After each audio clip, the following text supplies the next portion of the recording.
Hello everyone, welcome back to my mini blog. প্রতিদিন রাতের ডিনারে তো মাম্মাকে ভাতই দেওয়া হয়, ভাত এবং আরও নানান রকমের রেসিপি, কিন্তু আজকে একটু অন্যরকম ট্রাই করছি। আজকে কিন্তু আমি এগ চাউমিন দিচ্ছি।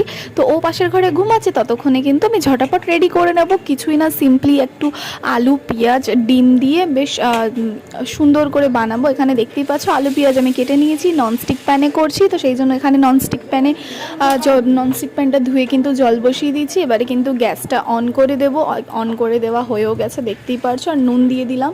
আর এখানে আলু পেঁয়াজ যেটা কেটেছিলাম সেটা এবার আমি সুন্দর করে ধুয়ে নিচ্ছি, যাতে একটুও না জামস থাকে। বুঝতেই পারছো ছোটো বাচ্চার রান্না, তো খুব সুন্দর করে ধুয়ে পরিষ্কার পরিচ্ছন্ন করে করতে হবে। আর এখানে ক্লাসিকের চাউমিনটা ইউজ করছি, যেটা তোমরা সবাই খেয়ে থাকো বাড়িতে। তো সেটাই এখানে সিদ্ধ হয়ে গেছে। এবার আবার গিয়ে এটা জলটা ঝরিয়ে নিলাম। এবার এখানে প্যানটা গরম হচ্ছে, আর আমি কিন্তু এখানে ইমামি হেলদি অ্যান্ড টেস্টির যে রিফাইন্ড অয়েলটা সেটা ইউজ করছি। তেল